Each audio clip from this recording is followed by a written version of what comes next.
His dad turned him in. There's no FBI injection in there at all. This is not a federal crime, at least not on the onset. It looks like a homicide, a high profile one, a truly tragic one. A young man snuffed out at the peak of his capabilities on the public sphere. But none of that indicates initially that the FBI has any involvement whatsoever. And they don't necessarily need to inject themselves unless they desperately want that win. And that's what I think we saw. And I don't think that the administration at the highest end of the executive thought that was a great idea. It really is Occam's razor at the end of the day. There were so many people jumping to conclusions about it. Well, you mentioned Louder with Crowder. Of course, we interviewed the CEO, Gerald, the other day here on the show after they received that ATF message, that email message saying that there was trans, inscriptions and things like that written on whether it was the gun barrel, some of the shell casings and things like that. Yep. I don't think that that's been confirmed now at all, and it doesn't seem. Yeah, it's actually in the probable cause statement. They mentioned that there were 4 shells that were involved. One was at a spent casing, and the other 3 bullets that were still live. And they said essentially one of them was sort of a gamer meme type thing. It was like a cat whiskers that is done with a letter and then an O and then another letter, and it said something about his bulge. And that's not real obvious to me, but apparently it's gamer stuff. There was another one that said "Hey fascist Kesh," so that seemed to be sort of an anti-fascist type thing. There was a Bello Ciao, which is an Italian song that the anti-fascists apparently sing. So this is another anti-fascist bit. And then there was something to the effect of, if you can read this, you're gay, or if you read this, you're gay, is what it actually said. So that's kind of an internet meme. It's the joke that if the FBI goes into my closet and they pull out all my stuff and they get to the bottom of it, they find a piece of paper that says, if you're reading my stuff, you're gay. And so literally, like, there's jokes about this online. So this guy obviously had a pretty aggressive online presence. It sounds like he was on some Discord channels. They were having some chats back and forth, and he's doing memery. There was another one that was like a computer code, which they said was for a video game that I'm not familiar with.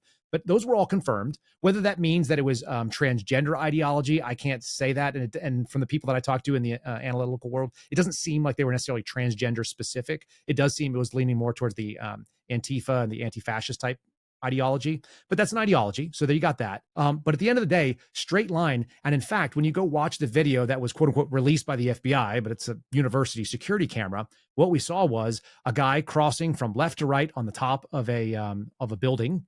He comes running into the foreground of the building, which is still ways away. So we've got kind of grainy footage at best, but it appears like he's moving a longer type object of some kind. Now, the rifle that they talk about is a Mauser 98. So it's a bolt action rifle in 30-06. It's got a scope on it. They showed a picture of it. And all these people had these questions about it. So like, if you watch that video, you can tell he's manipulating some sort of object. It looks like he swings it a little bit in the air. He puts it down. He lowers his body, and then he drops to the ground. And it looks like, and this is just my estimation from looking at the surveillance footage a lot of times and a lot of time analyzing that and a bunch of time behind a weapon, it looks like he actually takes the rifle as he's landing and it hits the ground on the buttstock in the earth where his foot plants. Now, he takes the landing pretty hard.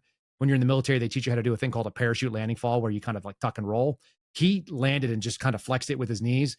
Not advisable for a long period of time. The fact that he walked off was probably all adrenaline. But it does look like he landed squarely with maybe 2 points of contact being the feet. And they said that they got a big footprint there.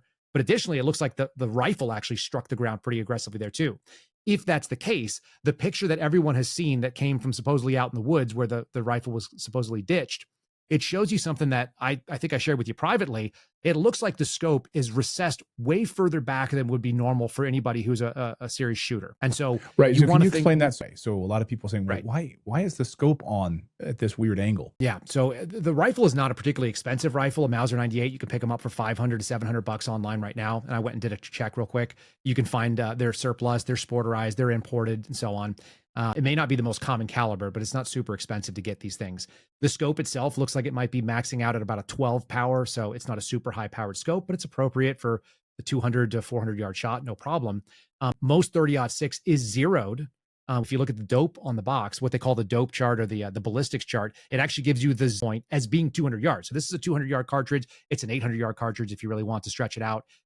It's not hard to make a 200-yard shot with what is a normal deer rifle or deer cartridge. People use it for elk as well. So long and short of it is, it looks like when he hit, the way that scope would normally be, there's a certain amount of distance between the back lens and your eye, which is referred to as eye relief. That looks like it's all eaten up. And if you look at the picture, and people can find it online very easily, it looks like the turret, which is where you adjust the windage and the elevation and where you would focus the scope, is actually backed all the way up and smack dab against the rear scope ring. Again, if you were to have that thing slide back as far as it could go, that's where it would stop. So it doesn't look like you would shoot the rifle in that condition. It looks like he probably changed the location of the scope by banging it against the ground because it probably wasn't tightened down enough to handle that. And then the second piece of it is you'll see that the front ring is in direct contact with what we call the bell, which is the front objective lens. It flares outward, and so the scope has a tube that is a certain thickness, and then it gets much thicker, and your scope ring is not going to be able to go over it, and so it's maxed out there as well. So it looks like somebody hit the scope hard enough from the front, or the rear of the rifle hit it, and the scope rode back, and then it locked into the position that is as farthest back it can go without breaking off the scope rings. All of that's consistent with what I would expect from someone jumping off a roof. And then the last little piece is people said, well, it was in a box. Why is it in a box in the woods? And so I'll just give you some basic evidence collection technique. Generally speaking, anytime you collect evidence, you want as many as 4 photographs, maybe even more.